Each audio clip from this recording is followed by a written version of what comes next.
Excellences, Messieurs les chefs d'État, Excellences, Messieurs les chefs de gouvernement, Monsieur le Président du groupe de la Banque africaine de développement, Monsieur le Président du Conseil des gouverneurs de la Banque africaine de développement, Mesdames et Messieurs les gouverneurs, distingués membres du Conseil d'administration, Mesdames et Messieurs les ministres, Messieurs les anciens présidents du groupe de la Banque africaine de développement, Mesdames et Messieurs les ambassadeurs, Mesdames et Messieurs les représentants des institutions internationales, honorables invités, Mesdames et Messieurs, je voudrais, avant tout propos, au nom de son Excellence M. Alassane Ouattara, Président de la République de Côte d'Ivoire, adresser mes remerciements au Président de la République et au peuple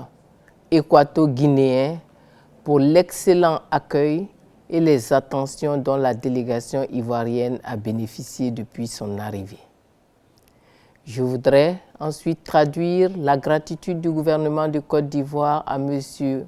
Akinwumi Ayodeji Adesina, président de la Banque africaine de développement, pour la mise en œuvre des importantes réformes stratégiques et institutionnelles qui ont permis de renforcer les capacités opérationnelles de notre institution. Je puis l'assurer du soutien des plus hautes autorités de la Côte d'Ivoire dans la mise en œuvre de son ambitieux programme et surtout dans les consultations en cours pour une 7e augmentation de son capital en vue d'amplifier et d'optimiser l'impact de ces interventions sur le bien-être des populations africaines. Je voudrais également renouveler les remerciements du gouvernement de Côte d'Ivoire à la haute direction du groupe de la Banque africaine de développement pour son appui constant à la vision de développement portée par son Excellence M. Alassane Ouattara à travers les efforts soutenus et multiformes dans le cadre de la mise en œuvre du Plan national 2016-2020 ainsi que le programme social du gouvernement PS-Gouv 2019-2020. Je voudrais enfin, au nom de son Excellence M. Alassane Ouattara, Président de la République de Côte d'Ivoire, adresser nos chaleureuses salutations à l'ensemble des chefs d'État, chefs de gouvernement, aux éminentes personnalités du secteur privé, de la société civile et à l'ensemble des délégations des Nations Unies qui ont fait le déplacement dans cette belle ville de Malabo pour enrichir de leur contribution ces 54e Assemblée annuelle de la Banque africaine de développement. Mesdames et Messieurs, honorables invités, l'Afrique a réalisé un taux moyen de croissance de 5% ces 10 dernières années. Cependant, la transformation économique du continent n'a pas pu générer suffisamment d'emplois massifs et réduire la pauvreté et les inégalités. En effet, notre continent continue à faire face aux défis de la diversification de sa base productive, de l'intégration économique, du commerce intra-africain et de l'investissement susceptible de créer la richesse et de tirer le meilleur parti des dividendes de sa forte démographie, près de 1,3 milliard d'habitants.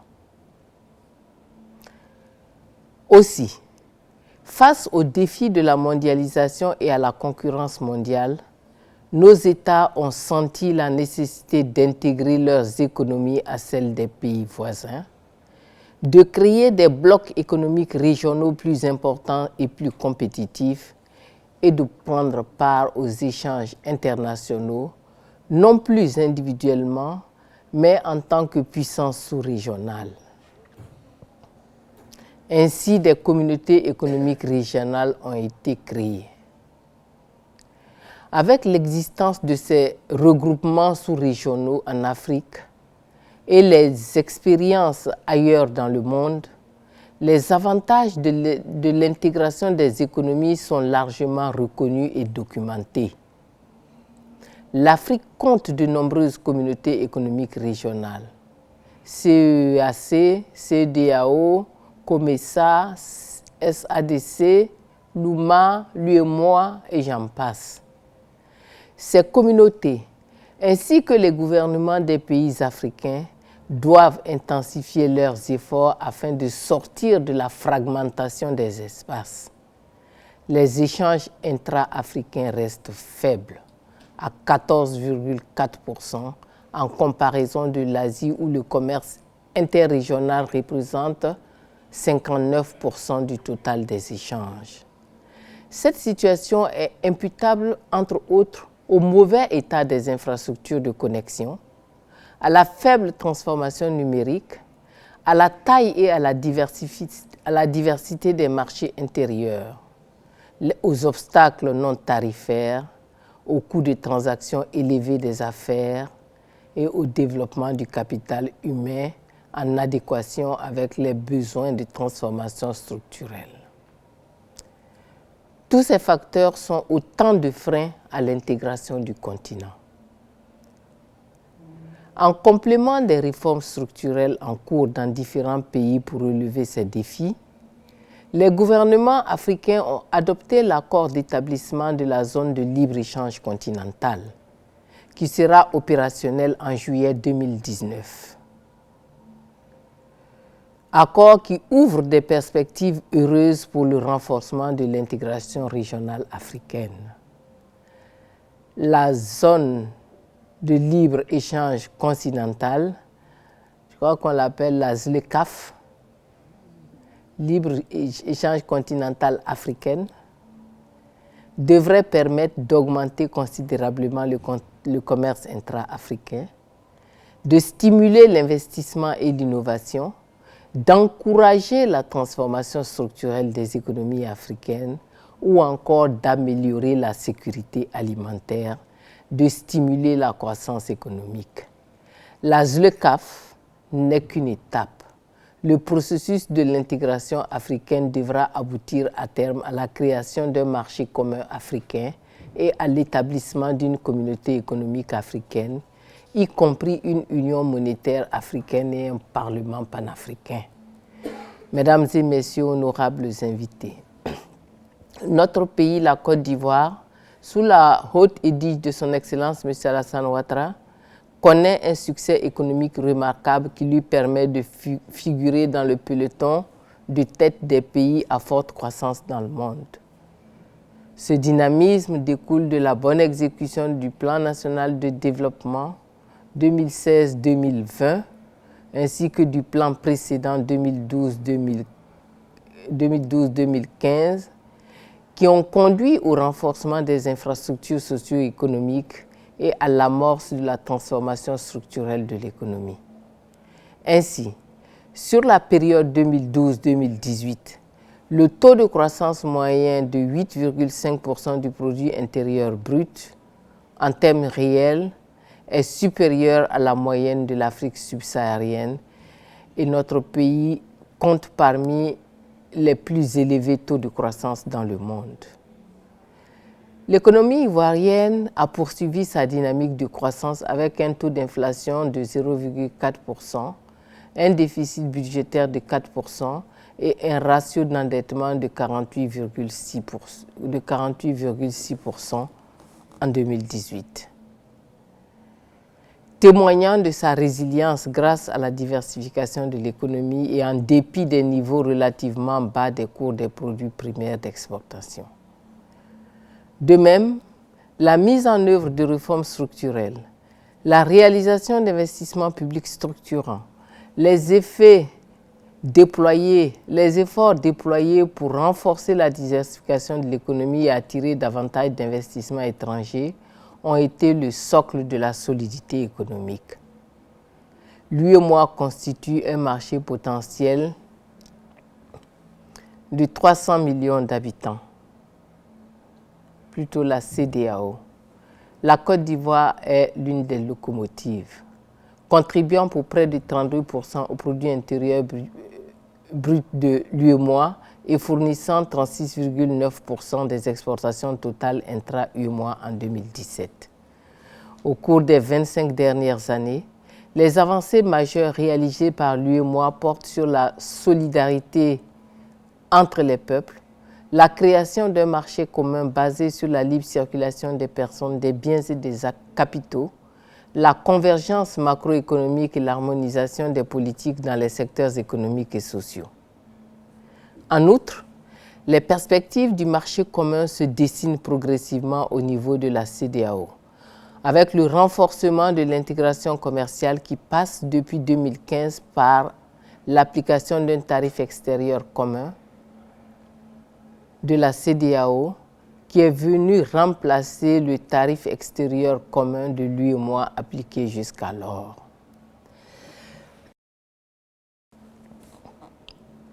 La perspective de la mise en place de la monnaie unique de la CEDEAO devrait renforcer l'intégration économique. Par ailleurs, la Côte d'Ivoire a entamé un vaste programme d'investissement intégrateur, notamment la construction de routes nationales et internationales, de ponts, de ports, d'aéroports, etc. En outre, elle a adopté une stratégie nationale d'exportation non seulement pour faire du pays un hub de la sous-région ouest-africaine, notamment en matière d'échanges commerciaux, en vue de faciliter l'écoulement des produits des PME, mais aussi pour renforcer l'intégration. C'est le lieu de saluer l'appui soutenu de la Banque africaine de développement aux efforts du gouvernement de Côte d'Ivoire dans la réalisation des investissements visant à améliorer l'offre et le transport énergétique.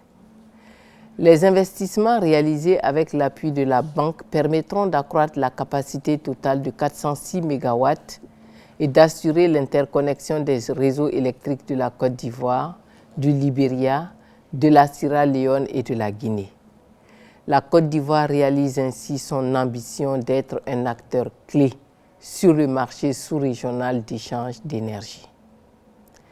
Par ailleurs, avec l'appui de la Banque africaine de développement, le programme d'aménagement des routes et de facilitation du transport dans les pays du fleuve Mano, Côte d'Ivoire, Guinée, Libéria, Sierra Leone, les projets de routes de désenclavement des routes transfrontalières de l'Ouest, de l'Est et du Nord du pays et le projet aérien Air Côte d'Ivoire contribueront à fluidifier et à accroître les échanges interrégionaux, en particulier les dessertes des régions Afrique de l'Ouest et Afrique centrale.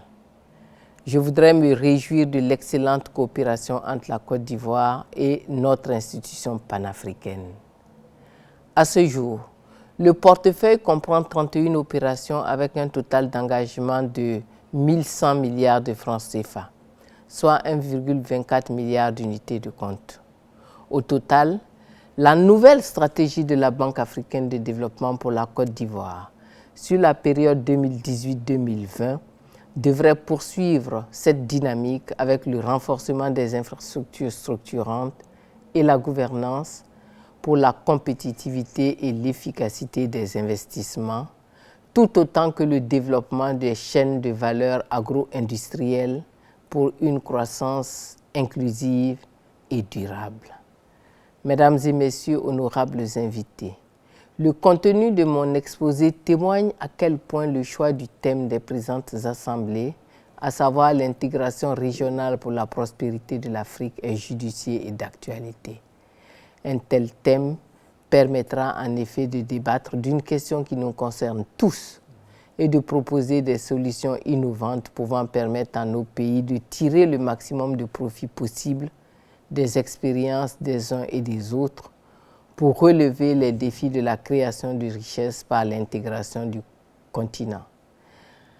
Avant de clore mon propos, je voudrais partager avec vous l'espoir que les recommandations pertinentes qui émaneront de ces assemblées nous permettront d'accélérer l'ouverture de notre marché intérieur considérable de plus d'1 milliard de personnes et d'un produit intérieur brut de plus de 3 400 milliards de francs CFA par le biais d'une intégration plus poussée qui permettrait de tirer les bénéfices du dividende démographique de notre continent.